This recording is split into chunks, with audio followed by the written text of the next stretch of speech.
If you're in Seattle, and you need to buy or sell a home, we'll be right there for you.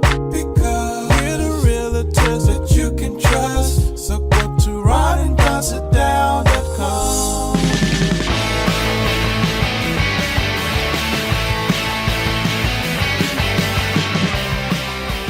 You're listening to The Ron and Don Show on the Ron and Don Radio Network. Hey, you guys, what's going on? And welcome to another episode of The Ron and Don Show. And I think right now we're about 10 episodes short of 1,000 episodes. Congratulations. Yeah. I've had to listen to you, and you've had to listen to me for over 1,000 podcasts. I can't wait. That doesn't count the radio show. Yeah, I haven't listened to any of them, and I'm sure I won't listen to the 1,000th one either. So, Yeah. So anyway. what's up, Ron and Don Hey, Nation? wanna thank Team Lisa for sponsoring today's show. In fact, we just got done doing a Ron and Don sit-down, so we're late to the taping, but you don't know we're late to the taping because we're live on tape. That's right. Yeah, but we know we're late to the... So sorry about that, Matt off the mic, who is spending a lot of time on the mic as of late. Hey, can we stop the show before we get to the top 5 at 5? Stop the show. Before we get to the top 5 at 5, you don't have your kid on today. What's going on? I had my kid on last night. I went to a Mexican bar for the Mexico game. Did you see my videos online? How many? Oh, my gosh. You don't miss a party. No, I've missed a couple, but and I'm got to the U.S. game. Well, as we're recording, the U.S. matches tonight in the knockout round, so we may or may not be moving on to the round of 16. Wouldn't you wear your kit on knowing that the USA is playing today? I gotta do a little behind the scenes secret. Okay.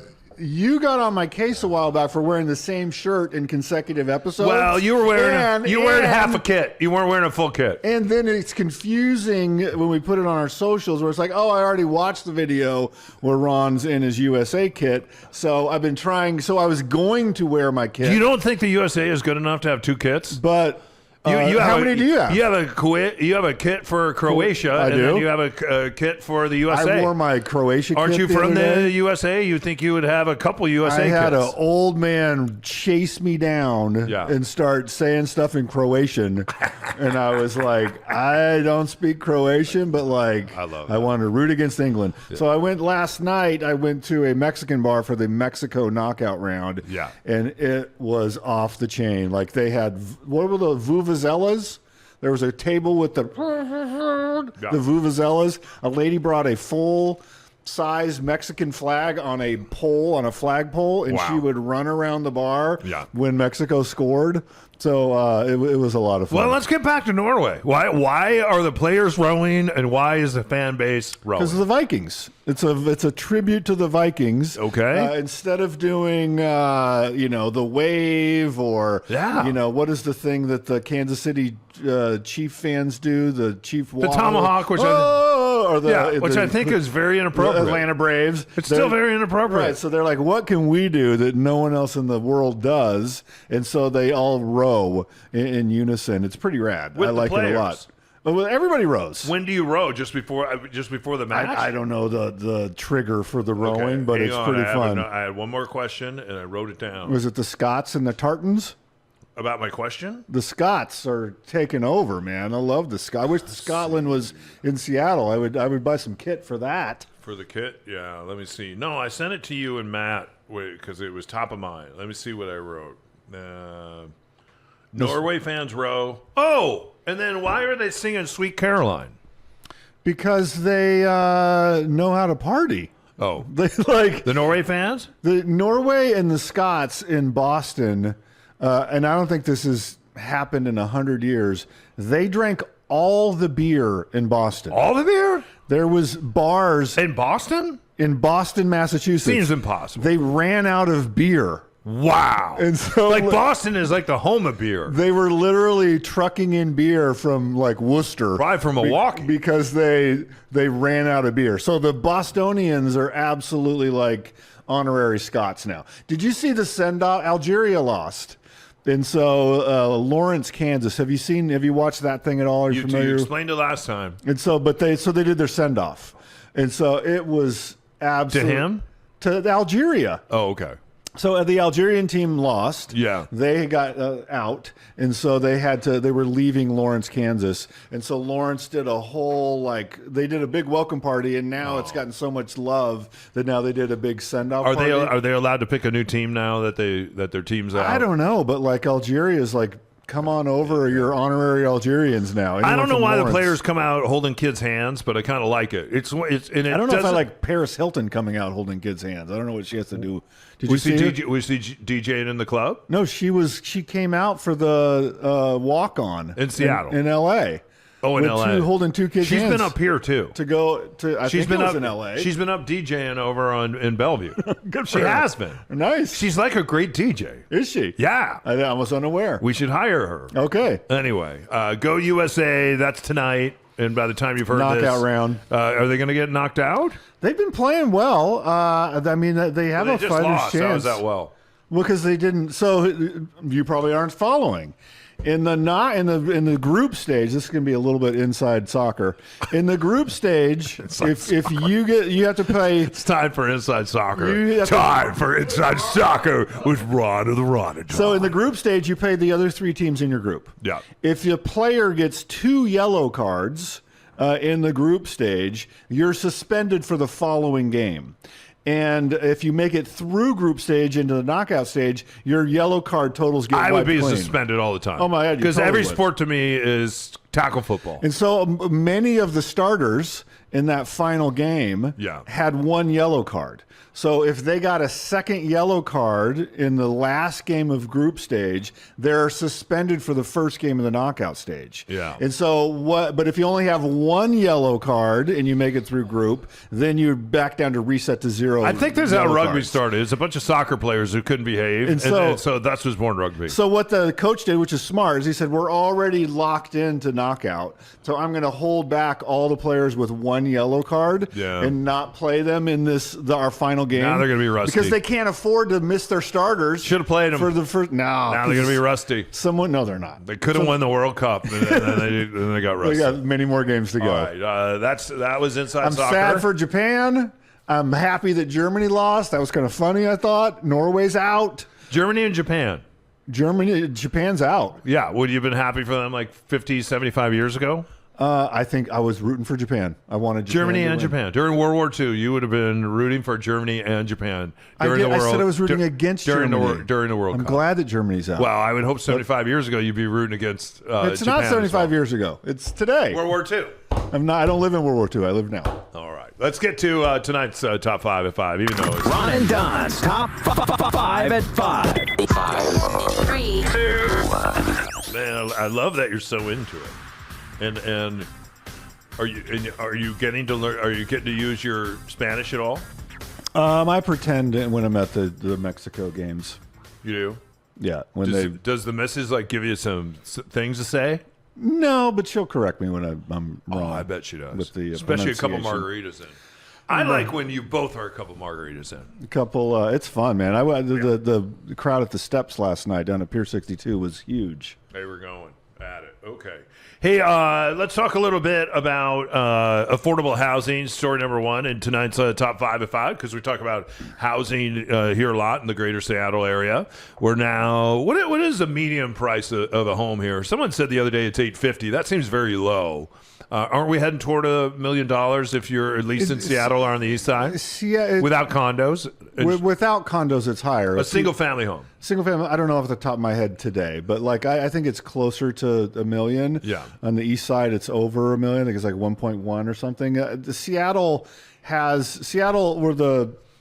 side, there's a lot of neighborhoods, especially in the south end and the north end, that are still considered Seattle, that drag that price down. So what we see happening a lot, and in fact, we were just talking to a couple in one of our sit-down that is doing this, is the prices here have been so historically high, and a lot of times people still have a mortgage on. We see people as they're retiring, or as I say, transitioning to something else, they decide to leave the area. A lot of times not because they want to, but because in order to own a home, thank you, Matt, in order to own a home free and clear, not have a mortgage, they have to.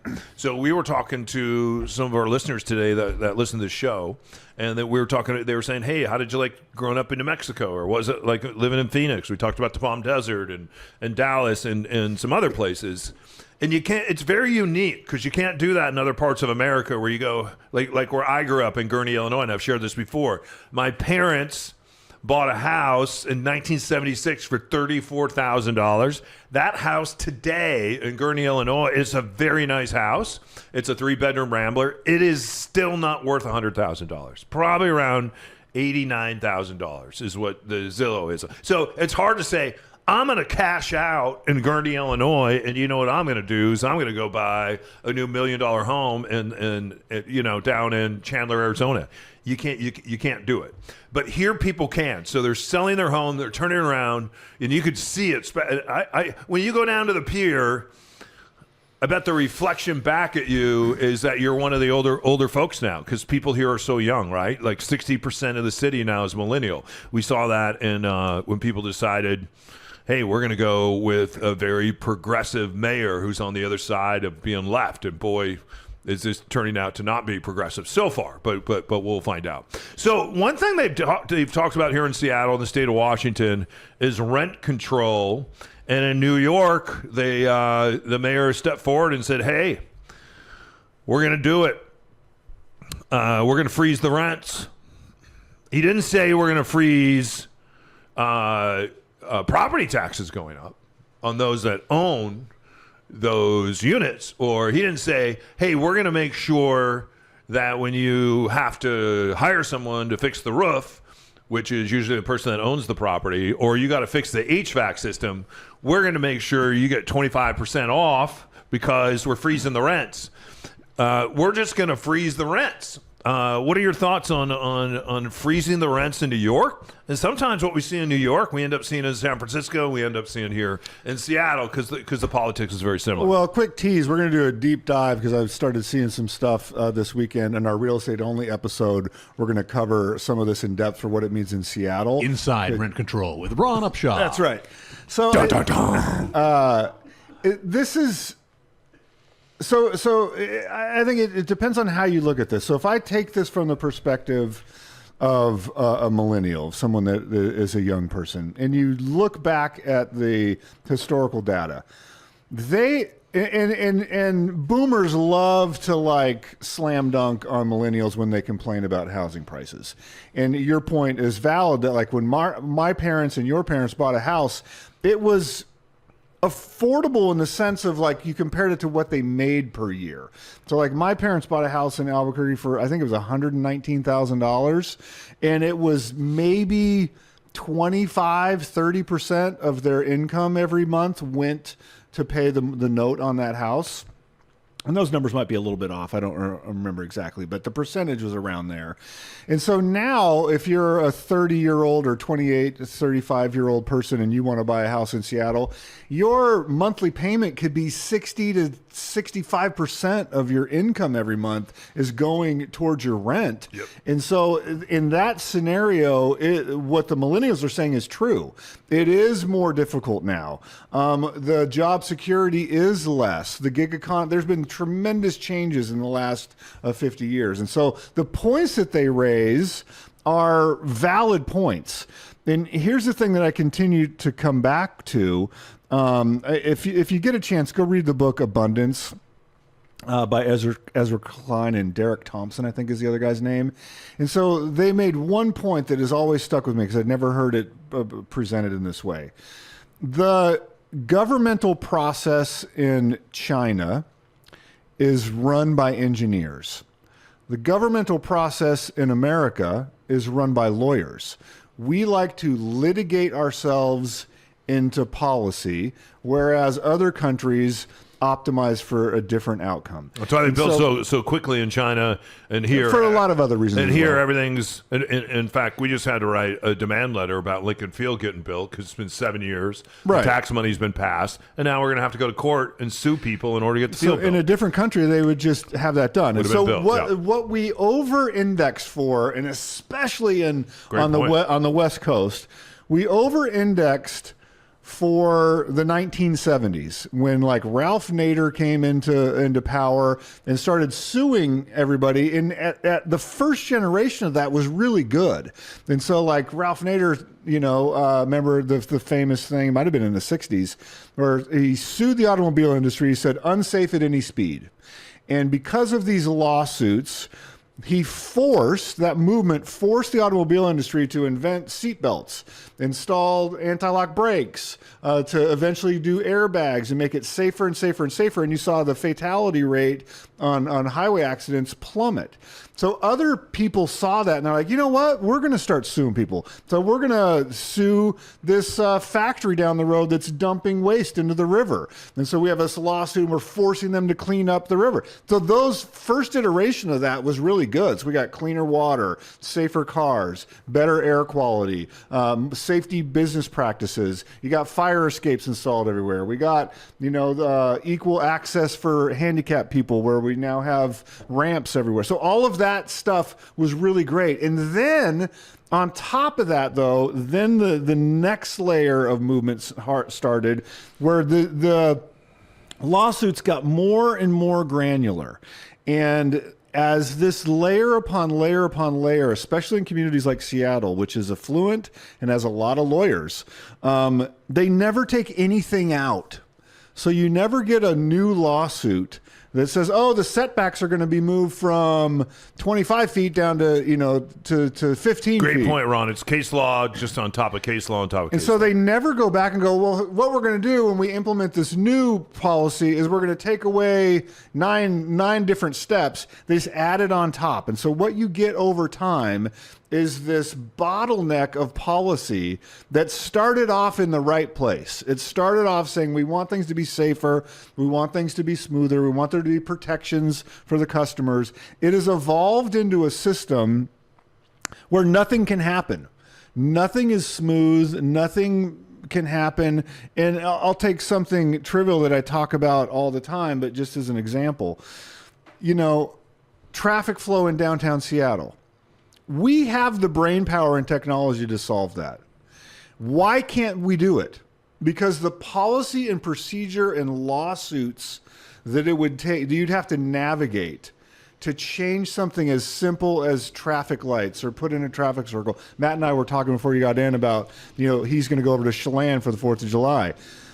Just to modify Highway 2, everybody knows the traffic problems there. To modify Highway 2 would be decades of lawsuits for someone to make a common sense, like, hey, why don't we put in a traffic circle here and remove this light? To make your point, the reason we had to write a demand letter is because already in the neighborhood, we picked 3 different sites.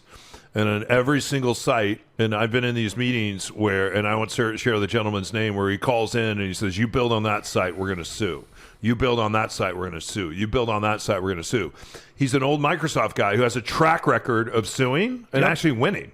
So he is bound and determined to make sure now that 32 trees that are over in Green Lake at a site where Lincoln historically, I can show you pictures back in the 70s where they used to play on those tracks over there in baseball and soccer and now they just won the National Frisbee Championship, which is really incredible. Number 1 in the country when it comes to Frisbee.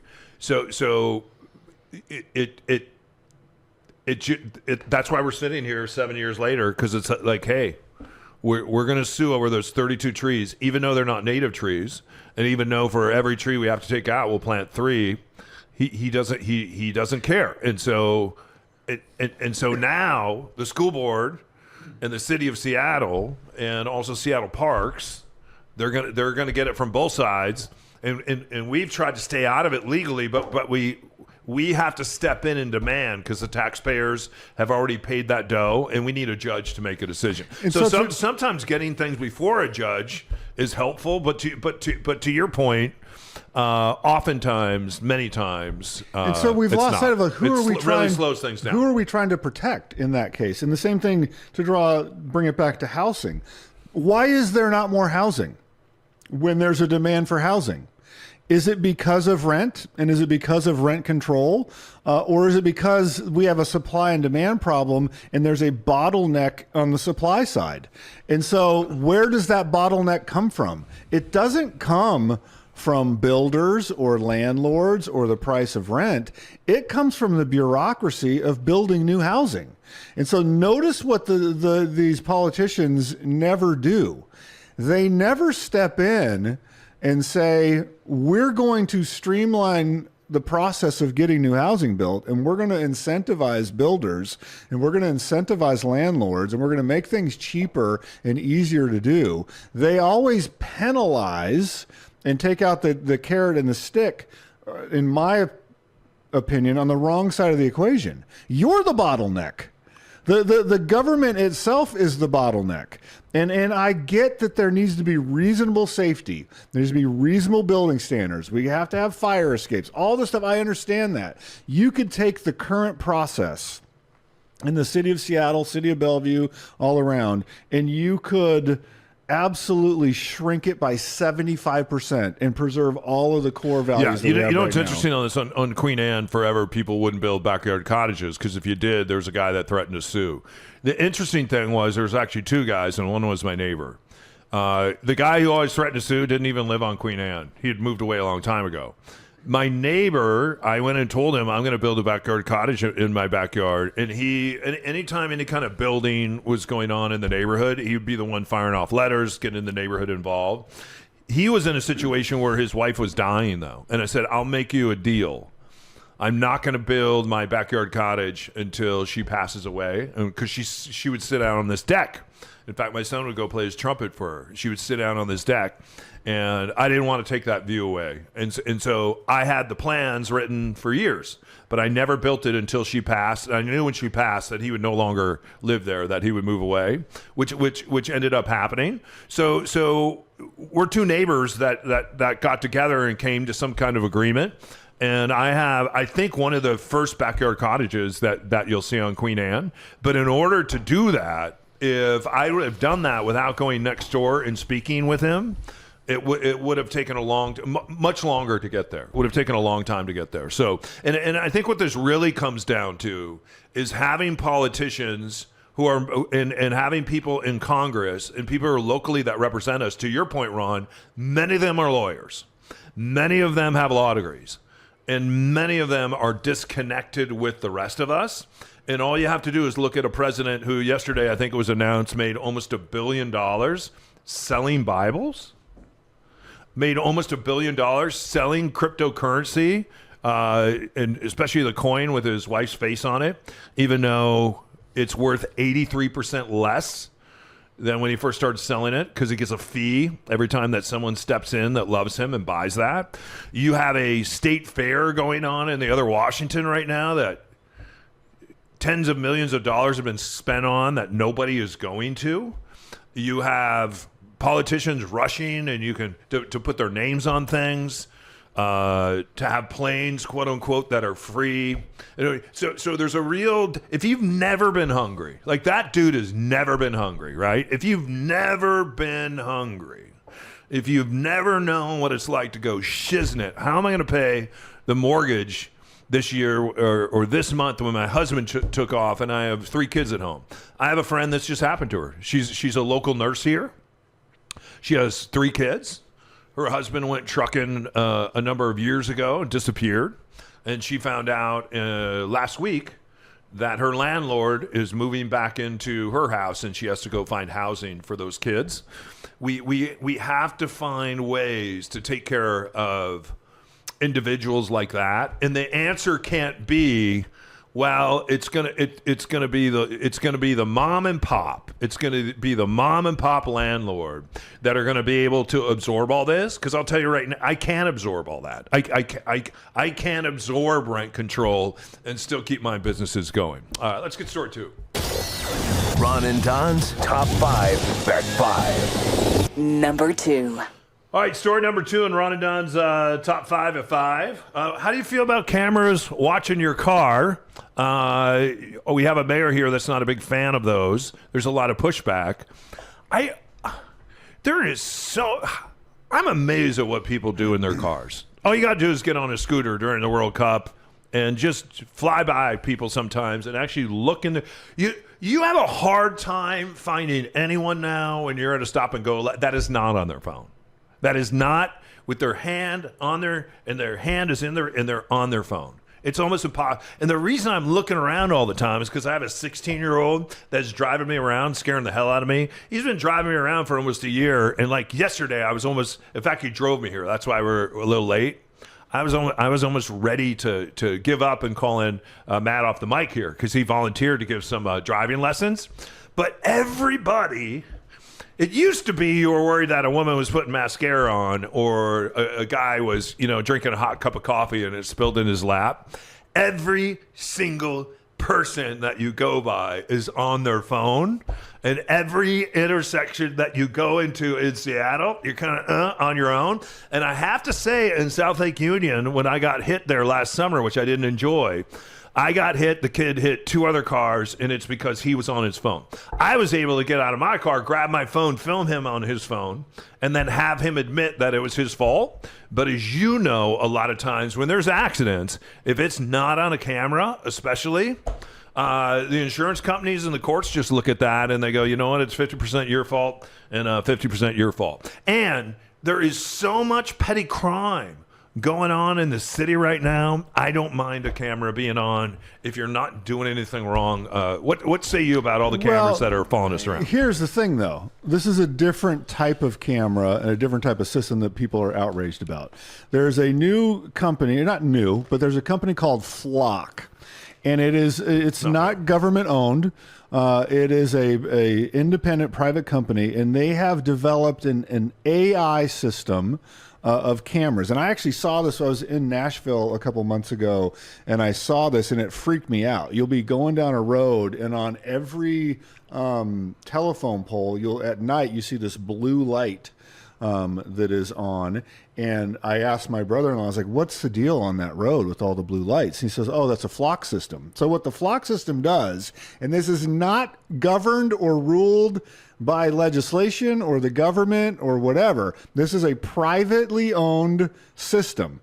So the flock system, they put solar cameras that are hooked up to an AI engine. And so as you drive down the roads that have flock systems, it is recording every time you go by your license plate number.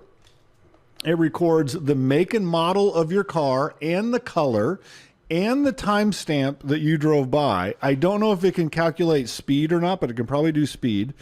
And then all of those images go into their private cloud storage database. And then, and I don't know exactly how they do this, I believe police department could pay a licensing fee to get access to this database. Or they can sue for it. And so what they've found is an eyewitness will say, hey, there was a hit and run accident. I didn't get the license plate number, but it was a white F-150 truck. I think there was a 3 in the license plate number. And so the police department then could go to this company, to Flock, pay whatever fee they got to pay, and they will type in, on this date, can you show me all the white trucks on this street that had a 3 in the plate number? And then they'll be able to go in and arrest that guy based on this information. So people are very, the law enforcement loves it because their arrest rate is going up and their solved cases rate are going up. Communities are pushing back hard. So they're going, who owns these photos? Why are, like, there's a hit and run every 100,000 cars. What are you doing with the other 99,000, license plate and images and like tracking me when I come and go? Isn't it my business if I want to, let's take the person, and again, it's a horrible story, but the example of your friend who had their husband drive away. Does she have the right to pay a fee and figure out exactly when he left? I would want to. Or if he's driving by the house?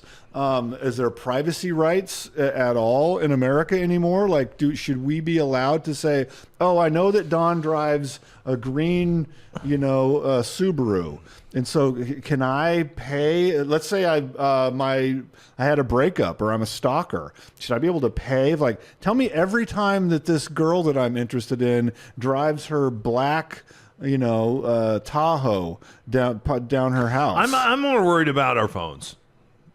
Like what's going to happen when we get done here is I'm going to turn my phone on and there's going to be all kinds of advertisements for black Tahoes. I'm more worried about my phone listening to me than I am a flock of cameras. Just by the way, we're going on. They weren't attached to AI because AI wasn't around. But if you go back to 2000 when we worked in Arizona, they had put up all those cameras in Scottsdale. I have to say, I don't like those cameras. The city put them up, though, and they were under regulations. Yeah, I don't like the cameras when you're in the bus lane and you get a warning about the bus lane, and then you're always afraid. When can you drive in the bus lane? Like, I don't. Ron and Don's Top 5 Bet 5. Number 3. We'll just do 3 stories tonight. It looks like you can do a GoFundMe for anything. I didn't know you could do a GoFundMe for a micropenis. Matt was telling me about this. Go ahead, Matt. What is a micropenis? Completely untrue. The micropenis? No, that I told. Didn't you send this story? You're fascinated by it. This is the first I've heard of it. Is that right? Yeah, absolutely. Okay. How did this story end up in tonight's top 3 at 5? The micropenis. I was unaware that Go ahead and explain it. I was unaware that this was an issue. Now you're going to get a bunch of ads for micropenis. Do you think people are going to give money to this micropenis problem? Are you going to force me to set up this story? Well, I'm just wondering. I thought you can do whatever you want on GoFundMe. I'm surprised GoFundMe allows that. No, you can't. We've had people set up GoFundMes before when we were working at Cairo that got shut down. Like they usually. Well, if you don't get the money, they vet those. But how can you raise money for a micropenis? Looking at me, I don't know. I don't know either. There's some guy that has a medical issue. It affects his life in a negative way. He went to GoFundMe and set up this campaign to try to do his surgery, and he was very public about it. And it appears like at the time of this recording that there are enough people in America that want to see him get a remedy that I think they've given him $21,000. They want to see the remedy? They would like to help him out. Okay, but not see the remedy. I don't know if they want to see it or not. They would like to assist him. Because how could you prove if you actually had the surgery or if you pocketed the $21,000? I would want to see the remedy. All right, well, then why don't you give $5 and then you can demand to see the remedy. You have to start with a stretched penile length, that's SPL, of less than 2.95 inches. Is that right? That's the definition of And I think the average American is 6.5, isn't it? Wow, I'm not going to get I think it is. I'm not going to get into this. I don't think that's true. What do you think it is? I think it's less than that. That's interesting. I would think it was more, much more than that. That's would be my opinion. Yeah. You think it's more than 6.5? I don't have a lot of data to go on, but I would think. You know what I feel good about? We're 3 grown-ass men talking penis size, and we're fine with it. Couldn't do this at Cairo. Could not do this at Cairo. And it didn't turn into like the Howard Stern show. It's like we're sitting here, we're talking penises, we're doing it like adults. You're supposed to be able to say that word and say it with gusto. Don't hide the fact that we're talking micropenises on the Ron and Don show. In fact, put that in the title of the show. Ron and Don talk micropenises, episode 9. What is this? Episode 990. 990. The micropenis show. Are you launching a GoFundMe campaign today? That I'm unaware of? You never know. We'll see you on the other side of this.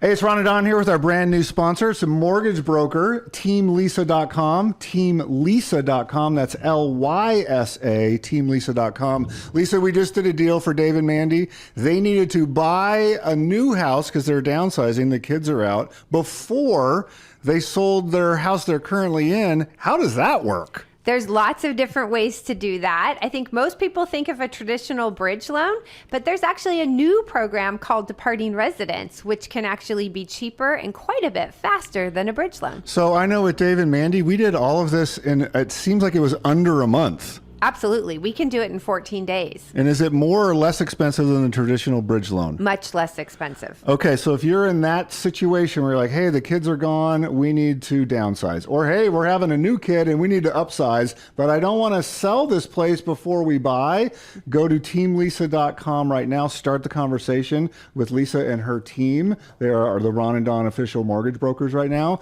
So it's teamlisa.com. That's LYSA, teamlisa.com.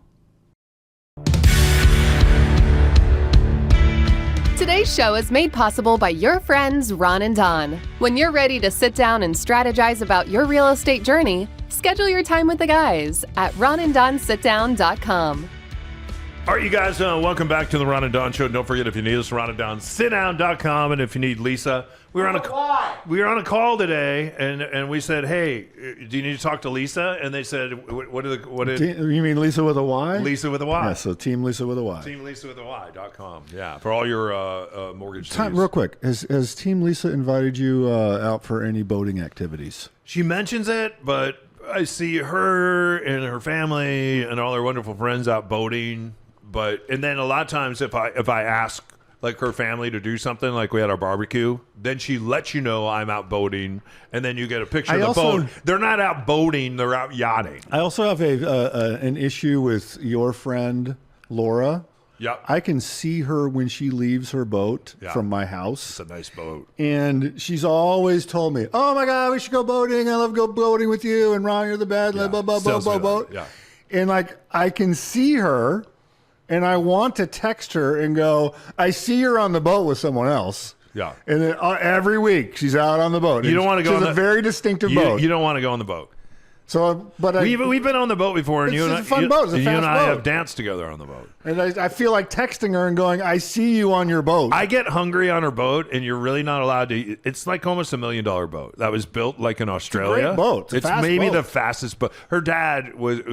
She grew up on cigarette boats. Should I text her so and say, it's I a see cigarette you on the boat on Lake Washington, and there's only one like it. And you're not really allowed to eat on the boat, and you're not really allowed to drink on the boat. And there's a lot of work to do on that boat. And most of the other people that come along, she's picking people up and dropping people off all the time. And so what you end up doing is becoming the first mate on the boat. So she asks me now to go onto the boat. I'm like, I don't want to go. I don't want to go on the boat. I don't get to eat anything. I don't get to drink anything. And all I do is work. So you remember the last time we went on the boat, then we had to come. I was up on top of the deck. Yeah, and then we had to wash the boat, and you got to tie it. And then we had to put the tonneau cover on the boat. There's too much. But we did get to go really fast on Lake Washington. It's a really fast boat. It was fun. It's a great boat. I'm going to text her. All right. From BuzzFeed, I love BuzzFeed because they just throw up a topic and then people write in. I love this topic. 33 massive skeletons people uncovered in their family's closet that they wish they could shove back in. I told you not to read these. Did you read them? No, I did not. Okay. Do you have any do you have any family skeletons you like to share? I have one when we were a kid that was do you want to share a huge deal. Sure, I can share it because I don't remember everybody's name at this point. But we were at a family reunion one time, and this is back in the 80s. And so me and my sister are adopted, and we've known we're adopted our entire lives. And so for however reason, my sister also knew that one of our cousins was adopted. And the only problem was the cousin didn't know they were adopted. Oh, no. So something was happening around, I think it might have been 4th of July, where like the cookout and the ice cream cones and all the stuff. And your sister knows everything. She does. She's very smart. This cousin made fun of us for being adopted. Oh, no. And my sister immediately was like, you're adopted too. Oh. And so that sent off a chain of events for that particular family why they had not disclosed and they had concealed the adoption from their own child. Have you always known you're adopted since you can remember, or was there a time where I have a very clear memory. Do you remember back in the day, and I don't know if you did this, but when you were maybe 4 or 3, if your mom took you to Sears and Roebuck at Winrock Mall. Oh, of course. That the most fun you could have as a 3-year-old is to get inside the carousel of clothes. Yeah, and then go have a funnel cake. And you would hide from your mom, and she couldn't find you. Yeah, and with you'd Pat, the one-eyed fry cook. Pop out of the jacket rack, and it was hilarious. And they've already called security, so everyone's been looking for you. But you've been hiding inside the jeans for like 25 minutes. Thought it was really funny. Yeah. So we were at the Sears and Roebuck. And I see this really extremely pregnant woman. I'm 3 or 4 years old. And so I'm like, wow, like that lady's like, what's going on there? And again, my sister and my mom go, oh, well, there's a baby in there. And then in a couple weeks or a month, the baby will come out, and that's how babies are delivered. And it's like, oh, cool. So I said, I was in your belly at one point to my mom, and my sister's like, no, you're in some other lady's belly. And then she gave you to mom and dad. Oh, so gosh. Like that was, but like, it was like, okay, cool. Like it was never a big deal because no one ever made it a big deal. Leslie's always told the truth. She's a truth teller. She's a truth teller. And so, yeah. So that would probably be the biggest skeleton that I remember. What about you? Do you have some skeletons? My family, no. Nothing's buried in the closet. There is nothing buried in the closet. Squeaky clean. Except most of it. We wouldn't have time this afternoon or this Let's give us one. To go over it. Well. You're the one that brought up this topic. Yeah. My dad, who was a truck driver, we could never figure out how when we would go on these family trips, because we had a trailer and a truck, how he could stay awake for hours and hours and hours. And we would do these, we would drive back to see my grandparents in Chicago after we moved to New Mexico. So I would be like 9, maybe. Was it like 1,500 miles? Maybe like 9 years old. It's like 27 miles pulling a travel trailer. 27 hours. 27 hours. We never stayed in the trailer. We for some reason, we pulled the travel trailer all the way to my grandparents' house in Waukegan, Illinois. Non-stop from Albuquerque to Chicago? Non-stop. Same thing on the way back. And we would always go to South Dakota and use the trailer to pick up beer. I've showed you pictures of us on our, because you could not buy Coors beer in that area of Illinois. So my dad would buy all this Coors beer and he'd put it out in the garage. One day he bought a bunch of Coors beer and remember the button top? Yeah, that was not a good. Accidentally bought a bunch of Coors beer with the button top, and then we were rolling through South Dakota, and he runs into the trailer to check on the beer. Never check on the kids, but check on the beer. In fact, I showed my son a picture of myself and my dad the other day with cowboy hats on and just stacks and stacks of beer. We were on a beer run. Have I shown you that picture? I don't think so. It's actually a really good picture of him. So far, it doesn't sound like a skeleton in the closet. Well, he wasn't just picking up beer. Oh, what was he picking up? He's picking up some other things. Really? That help truck drivers stay alive or stay awake. So they would come over to the house, quote unquote, buying some beer and pick up some other things. Your dad was Walter White. Interesting. And my mother in complete denial of the whole thing. So 27 hours is a long drive. Yeah, and he would go. The best times of our lives was when he was a truck driver and didn't come home. He was usually gone 27 days out of the month. It's when he fell off a truck, broke his back, and he started staying on. He started living in our living room. He was sleeping on a couch for 3 years in the living room. All these back operations, lots of beer. And then he couldn't go to South Dakota anymore to get the other stuff he was getting. So he was getting other stuff legally from the doctors and became addicted to that. But that's just one of them. That's a warm-up. That's a pretty good skeleton. Yeah. Anyway, here's one at BuzzFeed. See if you can follow along. My great-grandfather apparently had a child with a mistress in another state when he was living and working there. During an alcoholic blackout, he flew into a blind rage and shot and killed the mistress. Then he lived in the house with her body and his young child for a week.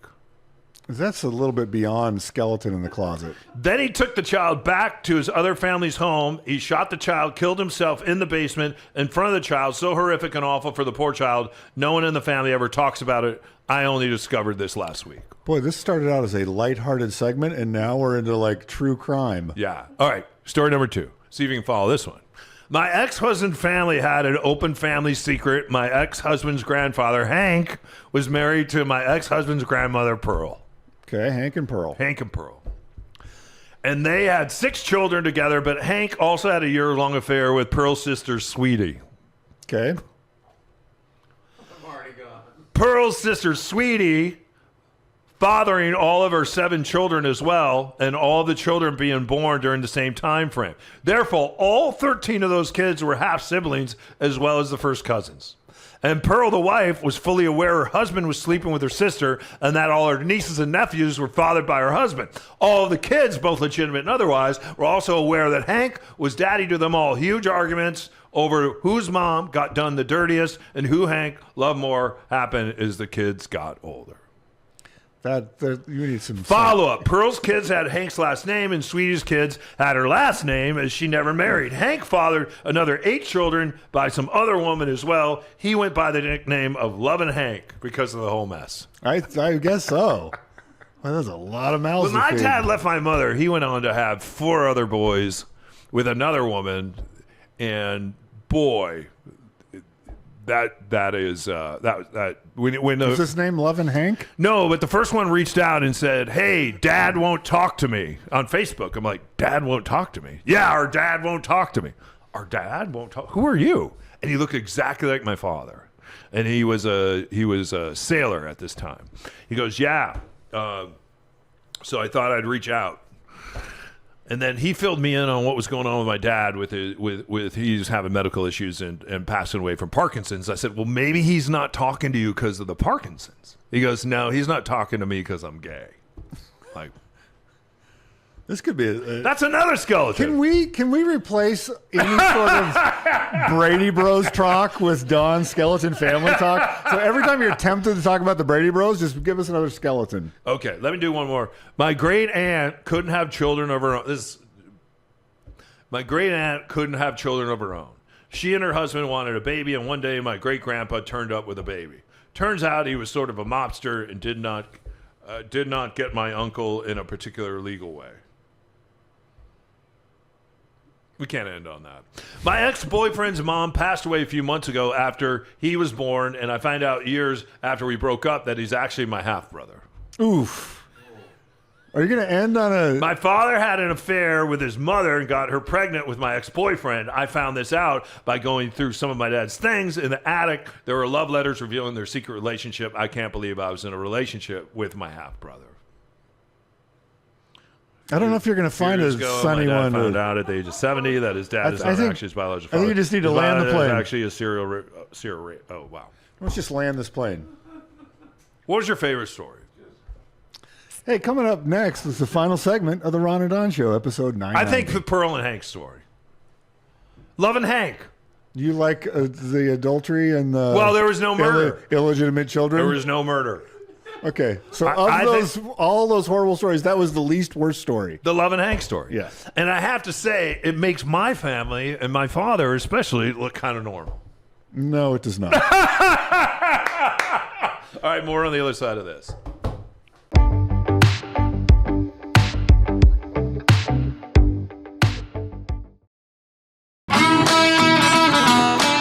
You're listening to The Ron and Don Show on the Ron and Don Radio Network. All right, you guys, welcome back to the Ron and Don Show. If you need us, ronanddonsitdown.com. Also, if you need Lisa, Team Lisa. With a Y. .com. You read this story about women that are saying that they're begging men now to approach them. Please show up at a bar. We talked about this a little bit last week, and then I was chatting with my son about this. It's kind of a follow-up. And the thought has always been that, hey, women are hard to approach. And what these guys are saying now is the women aren't hard to approach, but all they want to do is drink on your dime. And it used to be back in the day, maybe you would want to take a woman out. Maybe you would want to buy her dinner maybe you want to open a door. Maybe you'd like to buy her a refreshment. I don't think that exists anymore in our society. What I'm wondering, though, it's very interesting because young people right now are returning to the Catholic Church. And a lot of younger people are also returning to religion, they say.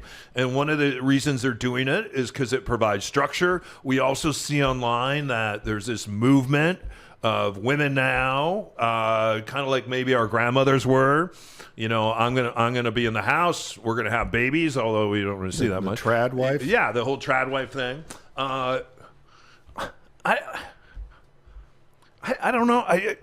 This is what I can't figure out. If a guy out there wants to meet a woman, go where women are at, right? And if you don't want to buy them a drink in a bar, go to Pilates class. The only other people in Pilates class that are men are like 82 years old. They just figured it out that this is where all the women are, and they're there trying to meet women, and they're 82, and they have hair growing out of their back, and I know this because hair has just started to grow out of my back in the last year or so. But you're missing what young people are going through. I got hair growing out of everything. It's not as simple as that, because here's what I think is going on. There were always a percentage of women that were looking to shoot an angle and get a free dinner or get free drinks, and they would talk about it with their friends. And so are men. Now, plenty of men out there doing that. There are women, lots of women, that have social media platforms where this is their whole shtick. They go online and they describe their dates. They describe how many free meals they got that week. You're kidding. Yeah. They talk about the type of guy that they will, like what they need, their minimum requirements. And and if you're a young person, these are constantly showing up in your feed where it's a desirable woman, someone that's attractive or whatever, and they're going through making fun of guys approaching them, making fun of how much they spent on them, that they had no intention of dating them, and these tropes happen all the time, and then also the guys being cringe. So it's like, oh my God, this guy at the Pilates class approached me, what cringe. And so it's reinforced over and over and over again, if you're a young person, that you don't want to be cringe and you don't want to be taken advantage of. And so what guys en masse have decided to do is like, you know what, I'm out. Like, I'm not going to be, I don't want to be a cringe guy. I don't want to be taken advantage of. And if you do the math with what these attractive women are saying is they don't want to be approached by all guys.